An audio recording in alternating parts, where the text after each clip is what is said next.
The last line of defense.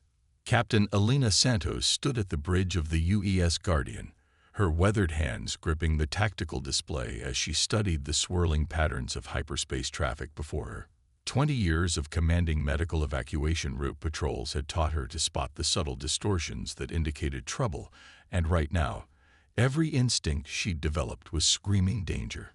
"Commander Chen, analysis of that distortion at Vector 735, she asked, her dark eyes never leaving the display. Her first officer, David Chen, adjusted his neural interface, and the holographic data streams surrounding him shifted. Unusual pattern, Captain. Too organized to be natural, too chaotic to be regular merchant traffic. Matches previous signatures we've seen from the Nexus Raiders." Santos nodded grimly.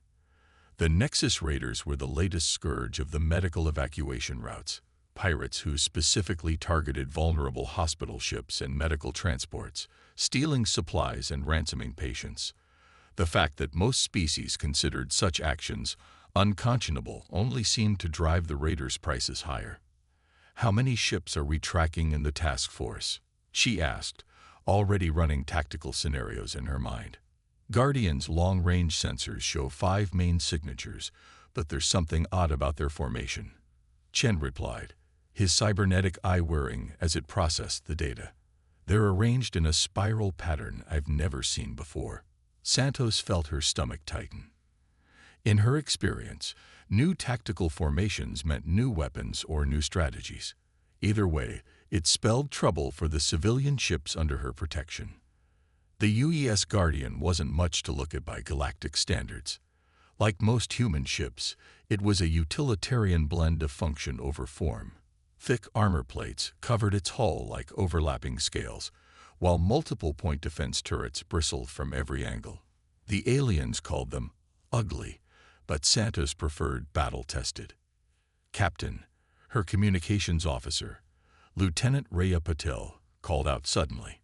"Priority transmission from Galactic Medical Council headquarters. Authentication codes verify as genuine." Santos straightened. The GMC rarely contacted patrol ships directly unless something had gone critically wrong. "Put it through to my station." The holographic form of Council Member Zixtal materialized before her, the Aldarian's crystalline body structure vibrating with obvious distress. "Captain Santos, thank the stars we reached you.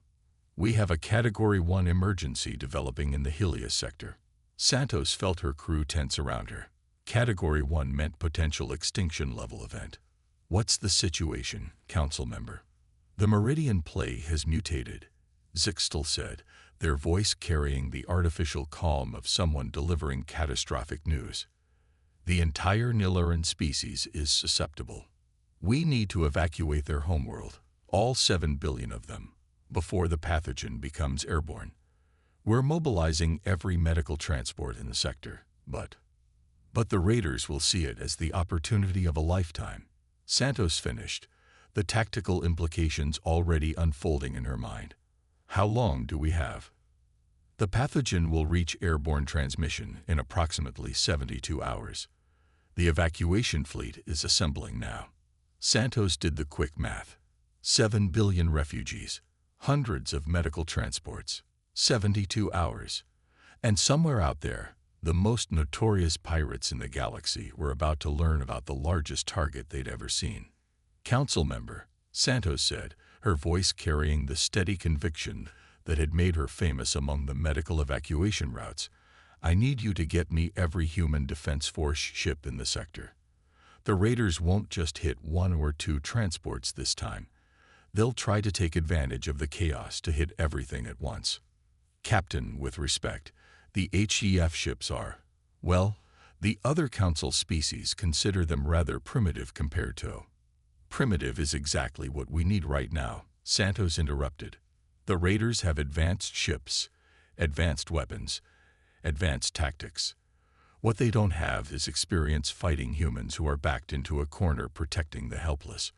Request approved or not, I'm calling in every favor I've earned in 20 years of patrol duty. The evacuation fleet will have its protection." There was a moment of silence as Zixtal studied her. The council member had worked with humans long enough to recognize that particular tone of voice, the one that said they'd already decided to do something either brilliant or suicidal, and possibly both. "Request approved, Captain. I'll have the orders sent immediately." "But Santos, the raiders have 3 times as many ships as the entire human defense force in this sector, even if you get every captain to respond." Santos allowed herself a grim smile. "Then we'll just have to be 3 times as stubborn, won't we? Guardian Actual, out." As the hologram faded, Santos turned to her crew. She saw the same expression on every face, determination mixed with that uniquely human blend of fear and excitement that came with attempting the impossible. "Send the call," she ordered. "Priority 1, all channels. Authentication code Santos Alpha 77. Message begins. To all human defense force ships in the Helios sector. 7 billion lives are counting on us. The Nilaran evacuation begins in 6 hours. Raiders are active in the sector. This is not a volunteer mission. I'm calling in every favor owed. The evacuation fleet needs an escort, and we're the last line of defense. Coordinates and briefing data attached. Santos out." As the message went out, Santos studied the tactical display again. The raider formation was definitely unusual, suggesting they already knew about the evacuation.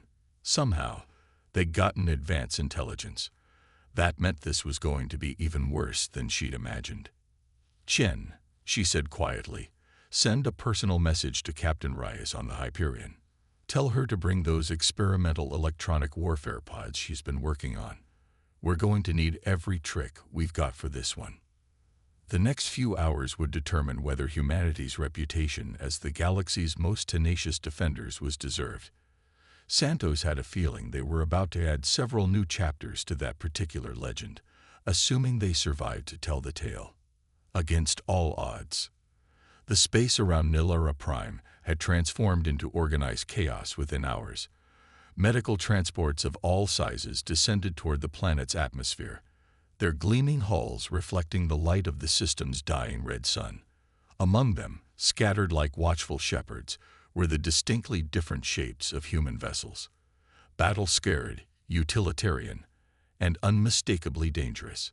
"Fleet status report." Santos called out as another ship dropped out of hyperspace, its hull bearing the distinctive carbon scoring of recent combat. 37 human defense force ships confirmed in position. Chen responded, his cybernetic eye tracking multiple data streams simultaneously.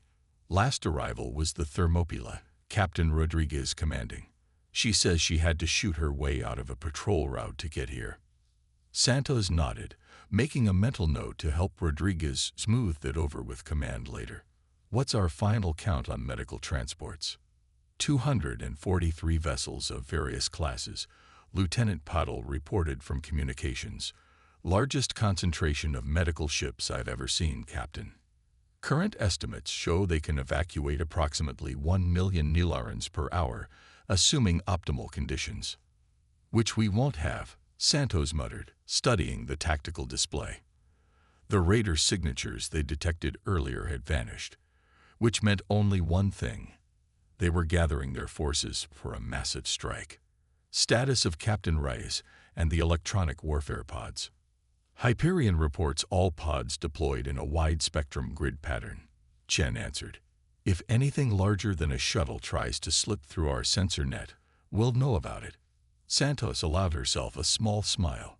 The pods were officially listed as experimental, but she knew Reyes had been successfully field testing them against pirates for months. Today would be their first major combat deployment. "Signal from the Medical Council flagship," Patel announced. "First wave of evacuation ships is loaded and ready for escort to the safe zone." This was it, the moment the raiders would be waiting for. Santos took a deep breath and opened a channel to the assembled human fleet. "All ships, this is Guardian Actual. You all know why we're here. The Nilaran people have hours to live if they stay on their planet. Our job is to make sure they get to safety. The raiders will hit us hard and hit us fast, trying to overwhelm our defenses." She paused, letting that sink in. But they've never faced a human fleet fighting at full strength. They don't understand what we're capable of when innocent lives are at stake. Let's educate them. Santos out. The first wave of medical transports rose from Nilara Prime's atmosphere, their massive forms moving with surprising grace for vessels of their size. Each one carried tens of thousands of refugees, and Santos knew the raiders wouldn't be able to resist such tempting targets. She didn't have to wait long to be proven right. Multiple hyperspace signatures. Chen called out. Massive energy spike at coordinates 357. The void seemed to tear open as raider vessels poured through multiple hyperspace windows, their sleek ships gleaming with predatory intent. Santos' tactical display quickly counted 40 vessels, then 60, then more. They brought their entire fleet, she said quietly, admiration mixing with dread in her voice. Alert status 1. All ships, combat formations. Defensive pattern Echo 7. The human fleet moved with practiced precision, their formation shifting to create overlapping fields of fire around the medical transports. On paper, it was suicide. 37 human ships against over 100 raider vessels. But Santos hadn't survived 20 years of patrol duty by playing the odds. Hyperion signals ready, Chen reported. Electronic warfare pods are hot.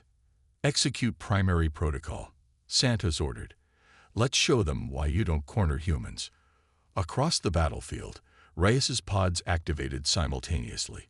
The raiders' advanced targeting systems suddenly found themselves drowning in false signatures, ghost ships appearing and disappearing faster than their computers could process.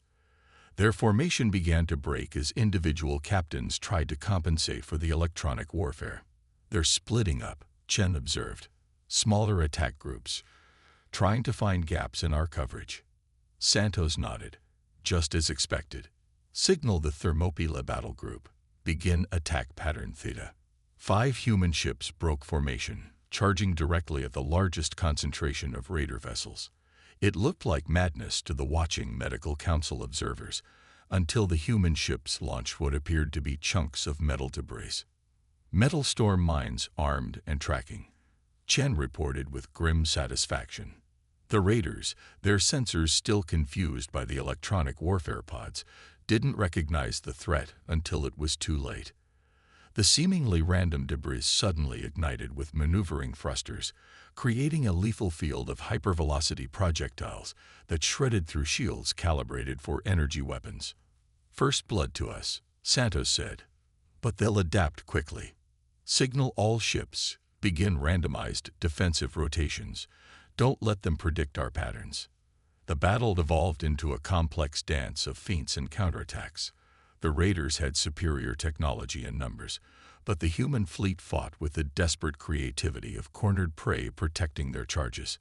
Every time the raiders thought they'd found a weakness in the defense, they discovered it was a trap.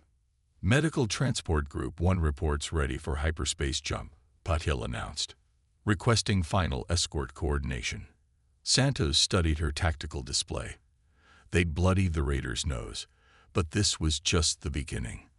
There were still 6 more waves of evacuation ships to protect, and the enemy was learning from each engagement. Interesting, Chen said suddenly, his cybernetic eye focusing on a new data pattern. Captain, the raider formations, they're shifting into something I recognize. That's an old Earth naval tactic. Someone over there has been studying human military history. Santos felt a chill run down her spine. If the raiders were adapting human tactics, this already difficult mission had just become significantly more complicated. She opened a channel to the fleet. All ships, be advised, we're dealing with someone who's done their homework. From this point on, expect them to think like we do. May whatever gods you believe in help us all. The battle for Nilara Prime's evacuation was about to enter its second phase, and Santos had a feeling they hadn't seen anything yet. They'd brought their entire fleet, she said quietly, admiration mixing with dread in her voice. Alert status 1. All ships, combat formations. Defensive pattern Echo 7. The human fleet moved with practiced precision, their formations shifting to create overlapping fields of fire around the medical transports. On paper, it was suicide. 37 human ships against over 100 raider vessels. But Santos hadn't survived 20 years of patrol duty by playing the odds. Hyperion signals ready, Chen reported. Electronic warfare pods are hot. Execute primary protocol, Santos ordered. Let's show them why you don't corner humans. Across the battlefield, Reyes's pods activated simultaneously. The raiders' advanced targeting systems suddenly found themselves drowning in false signatures, ghost ships appearing and disappearing faster than their computers could process. Their formation began to break as individual captains tried to compensate for the electronic warfare. They're splitting up, Chen observed. Smaller attack groups, trying to find gaps in our coverage. Santos nodded. Just as expected. Signal the Thermopylae battle group. Begin attack pattern Theta. 5 human ships broke formation, charging directly at the largest concentration of raider vessels. It looked like madness to the watching medical council observers, until the human ships launched what appeared to be chunks of metal debris. Metal storm mines armed and tracking, Chen reported with grim satisfaction. The raiders, their sensors still confused by the electronic warfare pods, didn't recognize the threat until it was too late.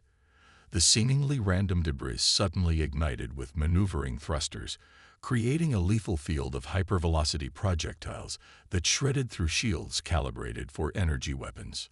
First blood to us, Santos said. But they'll adapt quickly. Signal all ships. Begin randomized defensive rotations. Don't let them predict our patterns. The battle evolved into a complex dance of feints and counterattacks. The raiders had superior technology and numbers, but the human fleet fought with the desperate creativity of cornered prey protecting their charges. Every time the raiders thought they'd found a weakness in the defense, they discovered it was a trap. Medical Transport Group 1 reports ready for hyperspace jump, Patel announced, requesting final escort coordination. Santos studied her tactical display. They'd bloodied the raiders' nose, but this was just the beginning. There were still 6 more waves of evacuation ships to protect, and the enemy was learning from each engagement. Interesting, Chen said suddenly, his cybernetic eye focusing on a new data pattern. Captain, the raider formations. They're shifting into something I recognize. That's an old Earth naval tactic. Someone over there has been studying human military history. Santos felt a chill run down her spine. If the raiders were adapting human tactics, this already difficult mission had just become significantly more complicated. She opened a channel to the fleet. All ships, be advised, we're dealing with someone who's done their homework. From this point on, expect them to think like we do. May whatever gods you believe in help us all. The battle for Nilora Prime's evacuation was about to enter its second phase, and Santos had a feeling they hadn't seen anything yet. The human factor. They're using the Fabian strategy, Commander Chen announced, his cybernetic eye tracking the raiders' movements. Hit and fade attacks, wearing us down while avoiding decisive engagement. It's straight out of Earth's ancient Roman playbook. Captain Santos watched as another group of raider ships executed a perfect tactical retreat, having probed their defenses for weaknesses. The enemy commander was good. Maybe too good. Every formation, every maneuver showed intimate knowledge of human military doctrine. What bothers me, Santos said, studying the tactical display, is that they're not acting like pirates anymore. Pirates want quick profits and minimal casualties.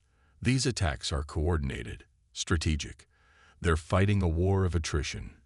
Captain, Lieutenant Patel's voice cut through her thoughts. Priority message from the medical transport Damascus. Their life support systems are struggling with the passenger load.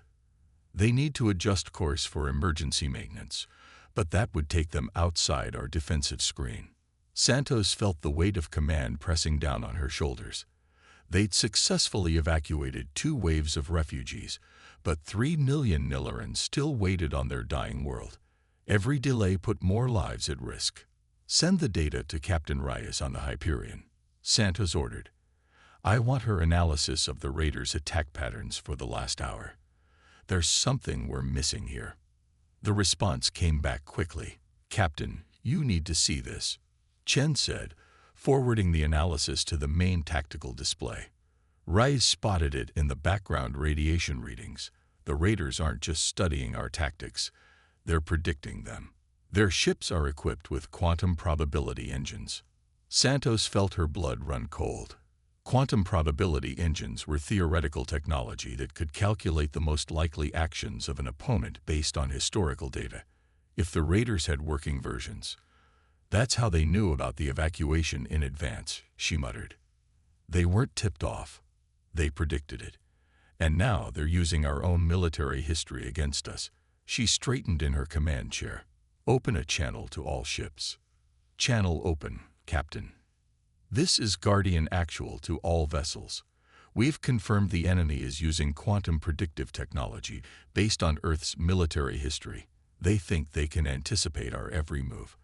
But they've made one critical mistake. They're fighting the wars we've already fought. It's time to write some new history. She turned to Chen. Commander, what's the one thing quantum probability engines can't predict? A slow smile spread across Chen's face. Chaos, Captain. Random, irrational actions that defy historical precedent. Exactly. Signal all ships, disengage tactical computers. From now on, we fight on manual control only. No automated targeting, no computer-assisted maneuvering. Everything that can be done by human hands will be. Captain, Chen cautioned, that's incredibly dangerous. Our reaction times will be completely unpredictable, Santos finished, which is exactly what we need. Send to Captain Rodriguez on the Thermopylae. Remember that crazy idea you had during the Arcturus exercises? The one that got you suspended from command for a week. Time to try it. Across the human fleet, crews scrambled to adjust to the new reality. Ships began moving in erratic patterns, their movements guided by human intuition rather than tactical computers. It wasn't pretty. There were near collisions, missed opportunities, and moments of apparent chaos. But the raiders' perfect formations began to falter. Their quantum engines can't compute our probability patterns anymore, Chen reported with satisfaction. They're falling back to standard combat protocols. Now for the real surprise, Santos said. Signal the Hyperion and the Thermopylae. Execute Operation Pandemonium. What happened next would be debated in military academies for years to come. The human ships suddenly released thousands of small objects, spare parts, empty cargo containers, and what appeared to be actual garbage. Each piece had been hastily fitted with minimal maneuvering thrusters and crude electromagnetic pulse generators. The raiders' sensors will read each piece as a potential threat, Chen explained to his confused bridge crew. Their quantum engines will try to calculate trajectories and threat levels for every single object. The result was spectacular. The raiders' sophisticated predictive systems, overwhelmed by trying to calculate probabilities for thousands of objects moving in seemingly random patterns, began to fail.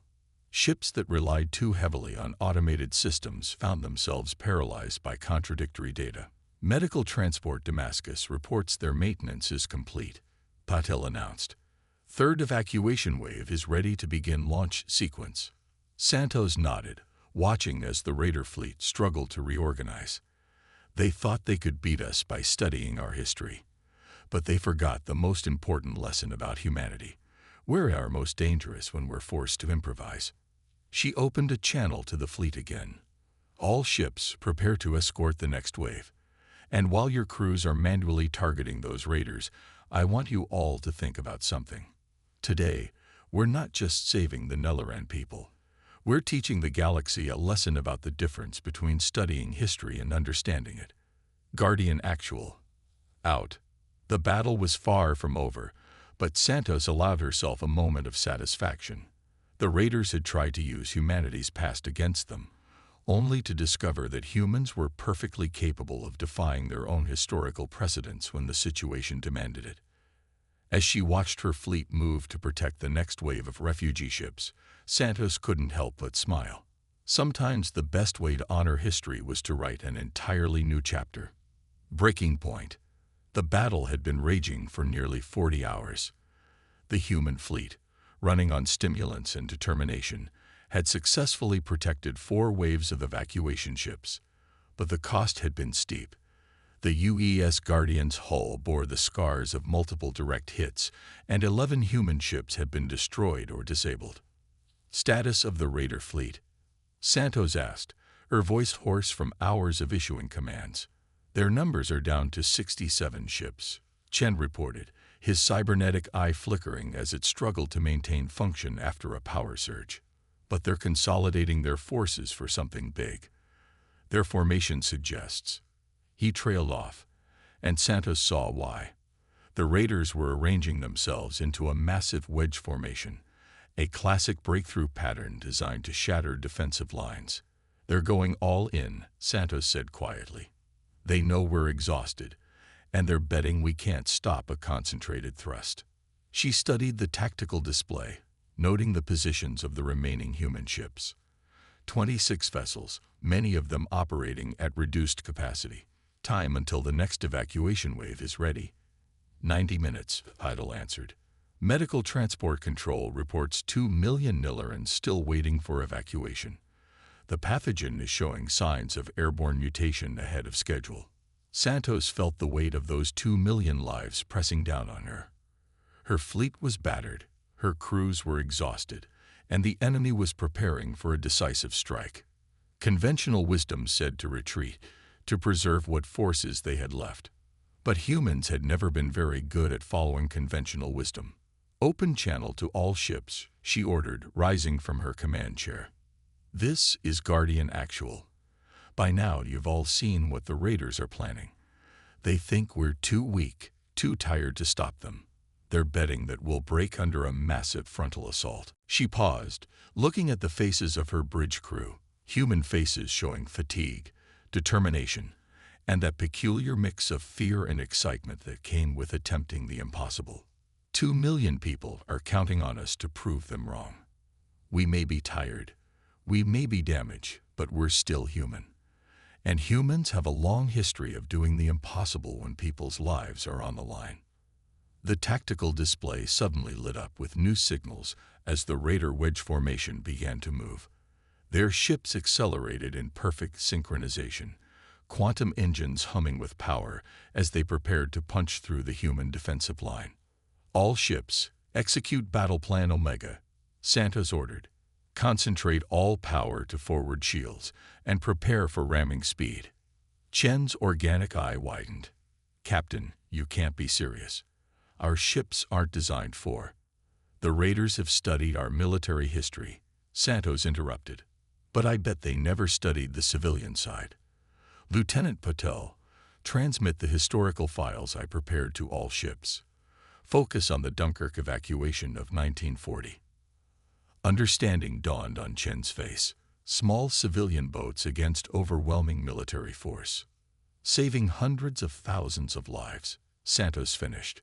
History remembers the miracle of Dunkirk. Today we're going to give them the miracle of Nilara.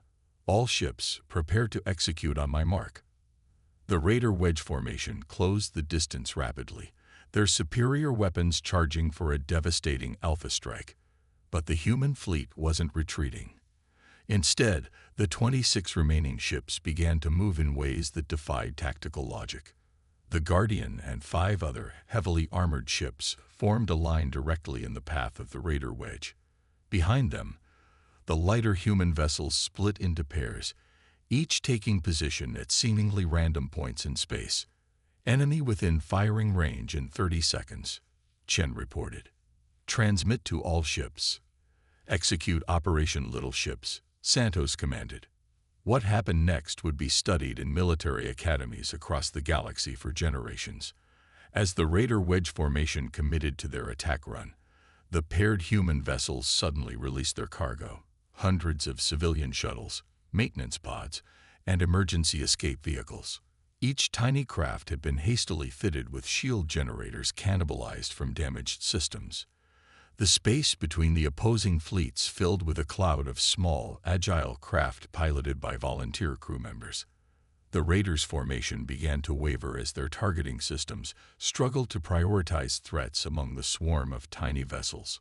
"All ships, execute ramming protocols," Santos ordered, her voice steadied despite the insanity of what they were attempting. "Guardian will take point. Remember Dunkirk." The human warships, led by the Guardian, accelerated directly toward the heart of the raider formation. It was madness, smaller ships charging directly into the teeth of a superior force.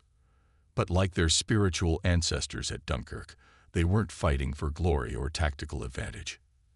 They were fighting for time. Time for the civilian craft to dart through the gaps in the raider formation. Time for the evacuation ships to load the next wave of refugees. Time for 2 million people to escape their dying world. The collision, when it came, was spectacular. The Guardian's reinforced bow crashed through the shields of a raider cruiser, both ships erupting in a cascade of secondary explosions. All across the battlefield, human vessels deliberately struck their larger opponents, using their ships as weapons when their conventional armaments were depleted. And through the chaos of the battle, the swarm of civilian craft began their own miracle, latching onto damaged raider ships, using emergency cutting tools to breach hulls, conducting boarding actions with nothing more than hand weapons and determination. Multiple raiders breaking formation, Chen called out, his voice filled with disbelief. They don't know how to respond to this kind of assault. Their quantum engines can't compute a response to ships that ignore self-preservation protocols.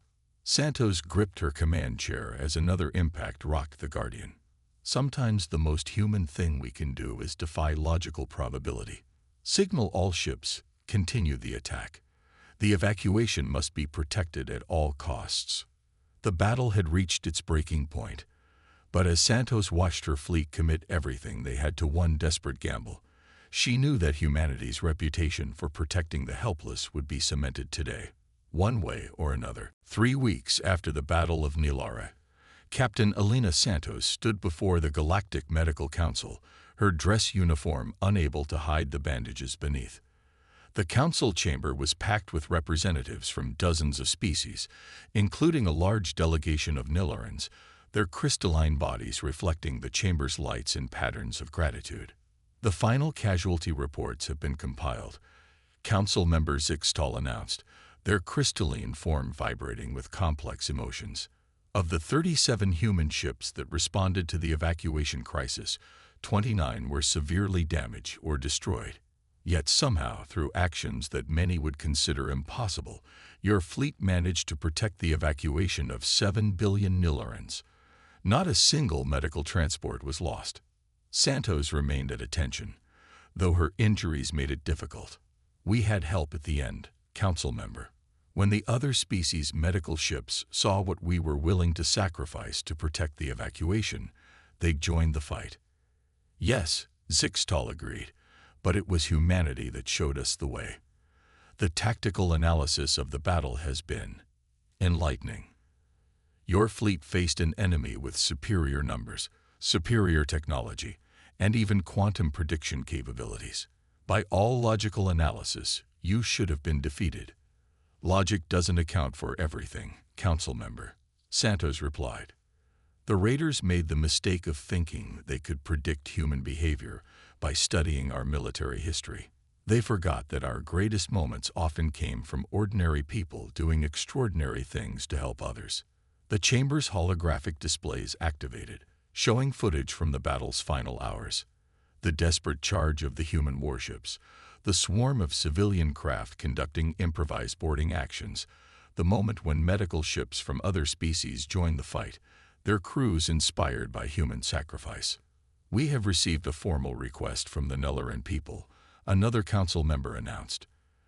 "They wish to commission a permanent memorial on their new homeworld, not to the battle itself, but to the human concept of the little ships that saved them." Santos felt her throat tighten with emotion. During the evacuation, they had named the civilian craft operation after the small boats of Dunkirk, never imagining it would become a symbol of hope to an entire species. "There is another matter to discuss," Zixtal continued. "The raiders' quantum prediction technology. analysis of captured ships revealed something unexpected. They had not merely studied human military history. They had analyzed every major human conflict, every battle strategy, every tactical innovation. Their quantum engines contained detailed predictions of how humans would react in any military situation. And yet they still lost, Santos said quietly. Precisely. Their technology could predict human actions based on history, but it could not predict human capacity for self-sacrifice. It could not quantify the human willingness to attempt the impossible when lives are at stake. Zixtal's crystalline form shifted to indicate deep respect. The raiders believed they had mastered humanity by studying our past. Instead, they learned that humanity's greatest strength is our ability to exceed our own history. The chamber's displays showed new images, dozens of ships under construction at yards across the galaxy. Their designs were clearly influenced by human vessels, emphasizing durability and adaptability over elegance. The Galactic Medical Council has voted unanimously to establish a new division, Zixtal announced. The Emergency Response and Evacuation Fleet. Its ships will be built to human specifications, and its crews will be trained in what we now call Santos Protocols, the doctrine of adapting unconventional solutions to impossible problems. Santos felt her crew stiffen with pride behind her. We're honored, Council member, but the credit belongs to every human who answered the call that day. We simply did what humanity has always done, help those in need, no matter the cost. Which is precisely why the Council insists that this new fleet be based on human principles, Zixtal replied. The galaxy has long viewed humanity as a young, sometimes primitive species. The Battle of Nilara taught us that what we perceived as primitive was actually something else entirely, an unshakable determination to protect the helpless, even at the cost of your own lives. The chamber fell silent as the displays showed one final image. The UES Guardian, still bearing its battle scars, now permanently docked at the Nelaran Medical Station as a memorial. Captain Santos, Zixtal said formally, the Council has one final request. We ask that you accept command of the new Emergency Response Fleet. The galaxy needs humanity's unique perspective, not just your tactics or technology, but your fundamental understanding that sometimes the impossible must be attempted, simply because lives depend on it. Santos looked at the images of the Guardian, remembering the moment she had ordered her fleet to charge the raider formation. They had been exhausted, outnumbered, and facing certain defeat. But not a single ship had hesitated, not a single crew member had questioned the order. Because that was what humans did when the helpless needed protection. They found a way, or they made one. I accept, she said simply, on one condition. The fleet's motto must be remember the little ships, to remind us that humanity's greatest victories have always come not from superior technology or tactics, but from ordinary people willing to risk everything to help others. As the Council chamber erupted in approval, Santos allowed herself a small smile. The raiders had studied human history looking for ways to defeat them. Instead, they had helped humanity write a new chapter, one that would inspire generations across the galaxy to believe in the power of ordinary people to achieve the impossible. The legacy of the little ships would live on, not as a military doctrine, but as a testament to humanity's most fundamental truth, that there was no force in the universe more powerful than people willing to sacrifice everything to protect those who couldn't protect themselves.